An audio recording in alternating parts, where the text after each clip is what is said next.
नमस्कार, मैं हूं सत्यपाल और आप देख रहे हैं CWB हिंदी न्यूज।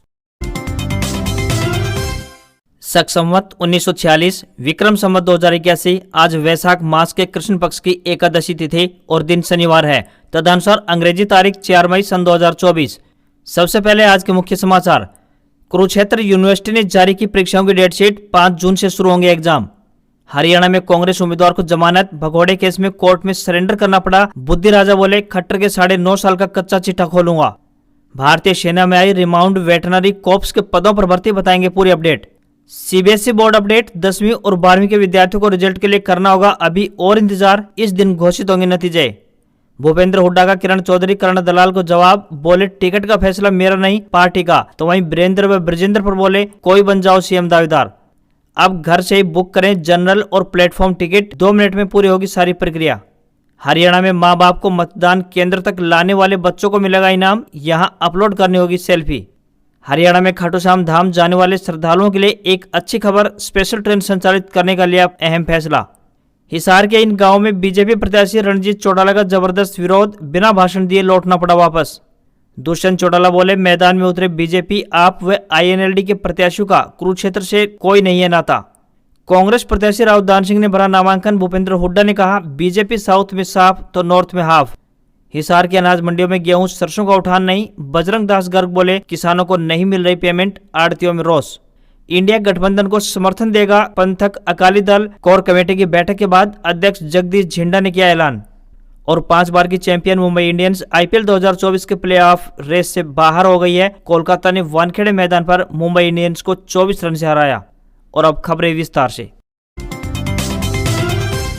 मई का महीना शुरू होते ही मौसम ने अपने तेवर दिखाने शुरू कर दिए हैं। भीषण गर्मी के कारण घर से बाहर निकलना मुश्किल होता जा रहा है। दिल्ली, हरियाणा, उत्तर प्रदेश, राजस्थान समेत उत्तर भारत के तमाम राज्य आजकल भीषण गर्मी की चपेट में है। हालांकि कुछ समय से मौसम में बदलाव जरूर महसूस किया गया है। मौसम विभाग के अनुसार माने तो मई की शुरुआती दिन दिल्ली NCR के लोगों के लिए थोड़े सुहावने रहने वाले हैं। इस सप्ताहांत में तेज हवाओं के साथ बारिश की संभावना जताई गई है। इसके बाद फिर से लोगों को भीषण गर्मी और लू का सामना करना पड़ सकता है। मौसम विभाग से प्राप्त जानकारी के अनुसार माने तो शनिवार यानी आज एक बार फिर से दिल्ली में मौसम करवट ले सकता है। मौसम विभाग द्वारा धूल भरी तेज आंधी के अलावा हल्की बारिश की संभावना जताई गई है। इस दौरान 35 से 45 किलोमीटर प्रति घंटे की रफ्तार से हवाएं चलने तथा रात के समय हल्की बारिश की संभावना बताई गई है। वहीं हरियाणा में 4 मई तक मौसम के खुश्क रहने की संभावना बताई गई है। बता दें कि पश्चिमी विक्षोभ के आंशिक प्रभाव के कारण 4 मई की रात से मौसम में बदलाव हो सकता है, जिस कारण 5 मई तक तेज हवाओं और गरज चमक के साथ हल्की बूंदाबांदी देखी जा सकती है।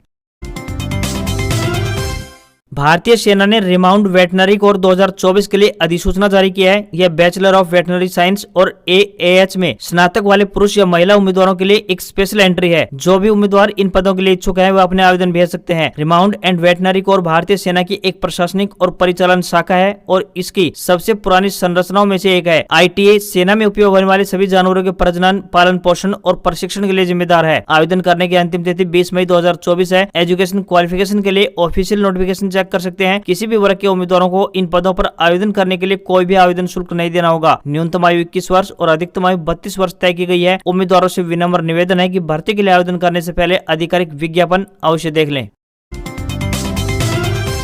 हरियाणा की कुरुक्षेत्र यूनिवर्सिटी प्रशासन की तरफ से UG व PG वार्षिक परीक्षाओं की डेटशीट का ऐलान कर दिया गया है। गुरुवार को डेटशीट जारी की गई है। परीक्षा शाखा नियंत्रक डॉक्टर हुकम सिंह ने जानकारी दी कि 5 जून से परीक्षा शुरू होगी। तो वहीं BA व BSc की परीक्षाएं 6 जून से प्रारंभ होने जा रही हैं। तो वहीं BA व BSc जनरल पार्ट 1 की परीक्षा की शुरुआत 20 जून से होगी। केंद्रीय माध्यमिक शिक्षा बोर्ड यानी CBSE के तहत 10वीं व 12वीं के लाखों विद्यार्थी बेसब्री से रिजल्ट का इंतजार कर रहे हैं। लेकिन इन विद्यार्थियों का रिजल्ट करने का इंतजार और अभी बढ़ने वाला है। आधिकारिक अपडेट के अनुसार माने तो CBSE की तरफ से 10वीं और 12वीं के परीक्षार्थियों के रिजल्ट को लेकर जानकारी शेयर की गई है। प्राप्त जानकारी के अनुसार CBSE 10वीं और 12वीं के विद्यार्थियों का रिजल्ट 20 मई के बाद जारी कर सकता है। अनुमान है कि इस वर्ष CBSE द्वारा 12वीं के रिजल्ट की घोषणा 10वीं के रिजल्ट से पहले की जा सकती है। CBSE द्वारा कक्षा 12वीं की परीक्षाएं 15 फरवरी से 2 अप्रैल 2024 तक और 10वीं की परीक्षाएं 15 फरवरी से लेकर 13 मार्च 2024 तक संपन्न करवाई गई थी। भारतीय रेलवे को भारत की अर्थव्यवस्था की रीढ़ की हड्डी कहा जाए तो कोई अतिशयोक्ति नहीं होगी। प्रतिदिन लाखों की संख्या में यात्री रेल से सफर करते हैं। जब कभी भी हम रेल से यात्रा की तैयारी करते हैं तो रेलवे टिकट के लिए लगने वाली लाइन को देखकर ही हमारे पसीने छूट जाते हैं। रेलवे द्वारा इस समस्या का निदान कर लिया गया है। आप अब घर बैठे अपने मोबाइल फोन से यह काम आसानी से कर सकते हैं। यात्रियों की सुविधा के लिए भारतीय रेलवे द्वारा यूटीएस ऐप को लॉन्च किया गया था। इसकी सहायता से पैसेंजर अपनी मोबाइल की लोकेशन से 20 किलोमीटर के दायरे में आने वाले स्टेशन से अनारक्षित और प्लेटफॉर्म टिकट बुक कर पाते थे, लेकिन रेलवे द्वारा इस लिमिट को भी हटा दिया गया है। अब आप भारत के किसी भी स्टेशन का टिकट कहीं से भी बुक कर सकते हैं।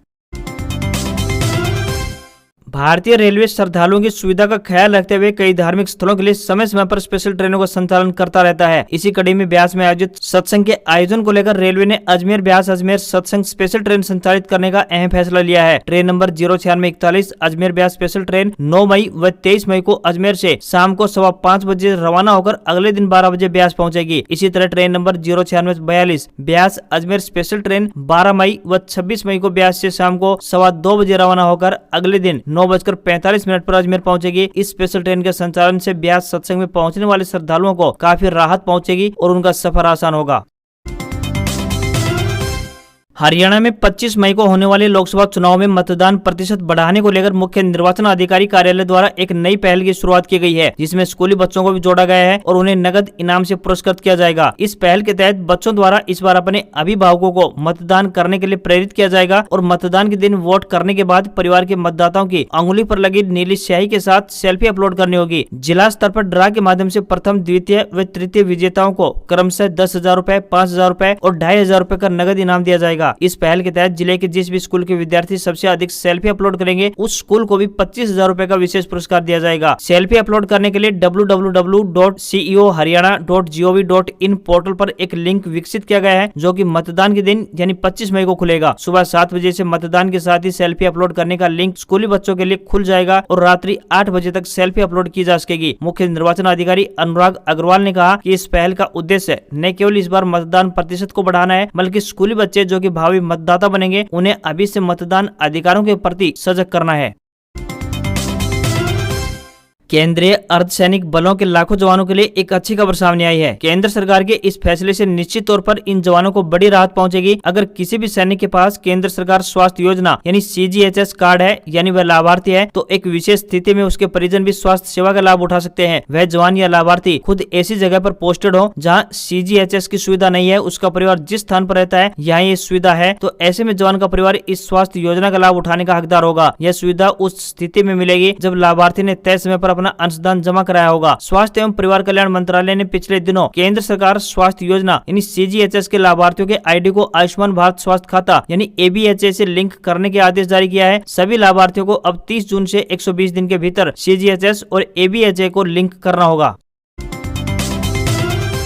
हरियाणा में बीजेपी के लोकसभा प्रत्याशियों को किसानों का जबरदस्त विरोध का सामना करना पड़ रहा है। किसानों में आक्रोश इस कदर हावी है कि हिसार लोकसभा सीट से बीजेपी उम्मीदवार रणजीत चौटाला को अपने काफिले के साथ CRPF रखने की नौबत आ चुकी है। उनका बीते दिन हिसार जिले के कई गाँव में चुनाव प्रचार कार्यक्रम था, लेकिन ग्रामीणों के विरोध के चलते उन्हें बिना भाषण दिए वापस लौटना पड़ा। बीजेपी उम्मीदवार रणजीत चौटाला चुनाव प्रचार अभियान के तहत हिसार लोकसभा क्षेत्र के गाँव सरसोद में पहुंचे तो वहाँ ग्रामीणों ने उनसे विकास कार्यों का हिसाब किताब मांगा। बिजली से संबंधित कई ऐसे काम थे जो ग्रामीणों ने उन्हें करने के लिए आग्रह किया था। इस पर रणजीत चौटाला ने कहा कि उन्हें नहीं पता कि वो इस गांव में कब आए थे और आपने मुझसे बिजली संबंधित कार्यों के लिए बोला था। इतना सुनते ही ग्रामीण भड़क उठे और उनके खिलाफ जबरदस्त नारेबाजी करने लगे। ग्रामीणों के विरोध को देखते हुए चौटाला वहां से बिना भाषण दिए वापस लौट गए। इसी कड़ी में चुनाव प्रचार के तहत रणजीत चौटाला गाँव नियाणा में पहुंचे तो वहाँ पर भी उनके विरोध में खड़े किसानों और महिलाओं ने उन्हें काले झंडे दिखाते हुए मोदी सरकार मुर्दाबाद, किसान एकता जिंदाबाद के नारे लगाए। ग्रामीणों के विरोध को देखते हुए रणजीत चौटाला यहाँ भी बिना भाषण दिए वापस लौट गए। बीजेपी उम्मीदवार रणजीत चौटाला चुनाव प्रचार के लिए अपने काफिले के साथ गांव खरड़ व अलीपुर में पहुंचे। यहाँ किसान नेता कुलदीप खरड़ ने उनसे सवाल किया कि स्वामीनाथन आयोग की रिपोर्ट लागू क्यों नहीं की गई है, आपकी सरकार ने किसान शुभकर्ण को गोली क्यों मारी। इसके अलावा किसानों से जुड़े कई अन्य मुद्दों को लेकर उनसे सवाल जवाब किए गए। इस दौरान रणजीत चौटाला ने किसानों से वीडियो न बनाने के लिए भी कहा। इस पर किसान भड़क उठे और उनके खिलाफ जबरदस्त नारेबाजी की। उनके काफिले को काले झंडे दिखाए गए। वहीं प्रशासन ने रणजीत चौटाला के विरोध को देखते हुए पहले ही गाँव में CRPF की टीम तैनात कर दी थी। कुछ ऐसा ही हाल रणजीत चौटाला का अगले गांव लाडवा में भी हुआ, जहां किसानों के जबरदस्त विरोध को देखते हुए रणजीत चौटाला बिना रुके वहां से आगे के लिए रवाना हो गए। पंजाब हरियाणा के शंभू बॉर्डर पर किसानों द्वारा रेलवे ट्रैक जाम का सिलसिला लगातार जारी है। इसके चलते इस रूट से गुजरने वाली ट्रेनों का संचालन बुरी तरह से प्रभावित हो रहा है। उत्तर पश्चिमी रेलवे के मुख्य जनसंपर्क अधिकारी कैप्टन शशि किरण ने बताया कि किसान आंदोलन के चलते श्री गंगानगर ऋषिकेश ट्रेन 9वें दिन लगातार रद्द चल रही है। उन्होंने बताया कि 16 ट्रेनें कुछ दिनों के लिए रद्द की गई है। वहीं राजस्थान से संचालित होने वाली 12 ट्रेनों को रूट डाइवर्ट कर संचालित किया जा रहा है। आपको बता दें कि जो ट्रेनें रद्द हैं, यानी कि ट्रेन नंबर 04571 भिवानी धुरी रेल सेवा 4 मई तक रद्द कर दी गई है। Train number 04572 Dhuri Sirsa rail सेवा, train number 04573 Sirsa Ludhiana rail सेवा ट्रेन, तो वहीं train number 04574 Ludhiana Bhiwani rail सेवा, train number 04575 Hisar Ludhiana rail सेवा, train number 04576 Ludhiana Hisar rail सेवा, train number 04743 Hisar Ludhiana rail सेवा, train number 04744 Ludhiana Churu rail सेवा, train number 04745 Churu Ludhiana rail सेवा, train number 04746 Ludhiana Hisar rail सेवा, train number 14654 Amritsar Hisar rail सेवा 4 मई तक रद्द कर दी गई है। वहीं train number 14653 Hisar Amritsar rail सेवा 5 मई तक रद्द कर दी गई है। Train number 14816 Rishikesh Shri Ganganagar rail सेवा, train number 14815 Shri Ganganagar Rishikesh rail सेवा 7 मई तक रद्द है। तो train number 04487 Rohtak Hansi rail सेवा 10 मई तक रद्द कर दी गई है और train number 04488 Hansi Rohtak rail सेवा 5 मई से लेकर 11 मई तक रद्द रहेगी। हरियाणा में खाटू श्याम धाम जाने वाले श्रद्धालुओं के लिए एक अच्छी खबर सामने आई है। यात्रियों की अतिरिक्त भीड़ भाड़ को देखते हुए उत्तर पश्चिमी रेलवे ने Rewari rings Rewari special train संचालित करने का अहम फैसला लिया है। बता दें कि इस ट्रेन का संचालन 4 मई से लेकर 26 मई तक रहेगा। Train number 04637 Rewari rings Rewari से 11:40 पर रवाना होकर दोपहर बाद 2:40 पर रिंगस पहुंच जाएगी। इसी तरह वापसी में ट्रेन नंबर 04638 रिंगस से दोपहर बाद 3 बजे रवाना होकर शाम को 6:20 पर रेवाड़ी स्टेशन पहुंचेगी। Rewari rings Rewari special train का 4 मई 5 मई 11, 12, 18, 19, 23, 25 और 26 मई 2024 को संचालन होने जा रहा है। बीच रास्ते में ट्रेन कुंड काठवास अटेली नारनौल अमरपुर जोरासी निजामपुर डाबला माउंडा नीम का थाना काउंट और श्री माधोपुर स्टेशनों पर दोनों दिशाओं में ठहराव करती हुई जाएगी। इस स्पेशल ट्रेन में 8 द्वितीय श्रेणी के साधारण डिब्बे तो वहीं 2 गार्ड श्रेणी के कुल मिलाकर 10 कोच उपलब्ध होंगे। लोकसभा चुनाव में कुरुक्षेत्र के मैदान में भाजपा इंडिया गठबंधन की ओर से आप व इनेलो ने जो प्रत्याशी उतारे हैं उनका यहां से कोई नाता नहीं है। ये सिर्फ चुनाव जीतकर केंद्रीय सत्ता में शामिल होने के प्रयास में है, लेकिन यहाँ की जनता उन्हें स्वीकार नहीं करेगी। यह कहना है पूर्व उप मुख्यमंत्री दुष्यंत चौटाला का। वे शुक्रवार को अपनी पार्टी जज्बा की ओर से चुनावी मैदान में उतारे गए पालाराम सैनी का नामांकन भरवाने के लिए पहुंचे थे। इससे पहले उन्होंने सैनी समाज भवन में सभा को संबोधित किया। उन्होंने कहा कि यहाँ अधिकतर प्रत्याशी बाहर के ही जीतते रहे हैं और इस बार भी भाजपा इंडिया गठबंधन व इनेलो से बाहर के ही प्रत्याशियों को उतारा गया है, जबकि यहाँ के कार्यकर्ताओं की अनदेखी कर दी गई है। ये प्रत्याशी धन बल के आधार पर चुनाव जीतने की फिराक में है, लेकिन अब जनता स्थानीय प्रत्याशी को ही अपना प्रतिनिधित्व सौंपने का मन बना चुकी है। जजपा ने कैथल के ही रहने वाले पालाराम सैनी को प्रत्याशी बनाया है। वहीं उन्होंने कहा कि पार्टी में आने जाने वाले लोग आते जाते रहेंगे, लेकिन हमें अपने कार्य लगन से करना होगा। लोकसभा चुनाव की गहमा गहमी के बीच हरियाणा में कांग्रेस पार्टी के लिए एक राहत भरी खबर सामने आई है। करनाल लोकसभा सीट से पार्टी के प्रत्याशी दिव्यांशु बुद्धिराजा को पूर्व मुख्यमंत्री मनोहर लाल खट्टर से जुड़े एक मामले में जमानत मिल गई है। गौर करने वाली बात यह है कि इस लोकसभा सीट पर भी उनका मुकाबला मनोहर लाल खट्टर से ही हो रहा है। बीजेपी ने उन्हें इस सीट से प्रत्याशी घोषित किया है। बता दें कि दिव्यांशु बुद्धिराजा पर साल 2018 में पूर्व मुख्यमंत्री मनोहर लाल खट्टर के खिलाफ बेरोजगारी को लेकर फ्लैक्स बोर्ड लगाने पर मामला दर्ज हुआ था। कोर्ट ने बुद्धिराजा को पेश होने के लिए कई बार समन जारी किए गए थे, लेकिन वे कोर्ट में पेश नहीं हुए, जिसके चलते उन्हें पंचकुला कोर्ट ने भगोड़ा घोषित करार दिया था। इस मामले में सुनवाई की अगली तारीख 7 मई को दी गई थी। वहीं अब दिव्यांशु बुद्धिराजा ने पंचकुला में सिविल जज यानी junior division JMIC Arunima Chauhan के कोर्ट में सरेंडर किया था। सुनवाई के बाद कोर्ट ने उन्हें जमानत देने का फैसला सुनाया।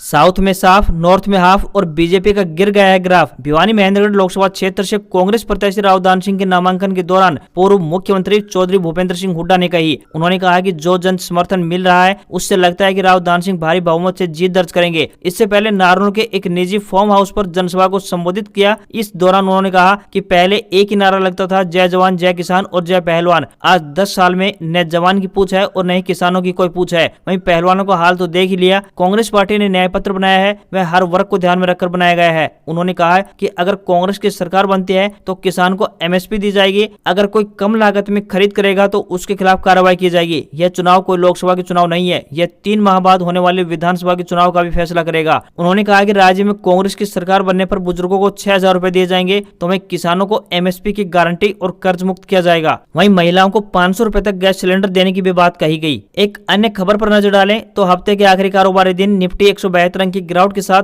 22,475 के स्तर पर क्लोज हुआ, तो वहीं सेंसेक्स 1217 अंक गिरा। ये 732 अंक की गिरावट के साथ 73,878 के स्तर पर क्लोज हुआ। इसके 30 शेयरों में से 24 में गिरावट रही तो 6 में तेजी दिखाई दी। आज खबरों में बस इतना ही। देखते रहिए आपका अपना हरियाणा का सबसे बेहतरीन news channel CWB Hindi news. नमस्कार। इसी आशा के साथ आपका दिन शुभ रहे।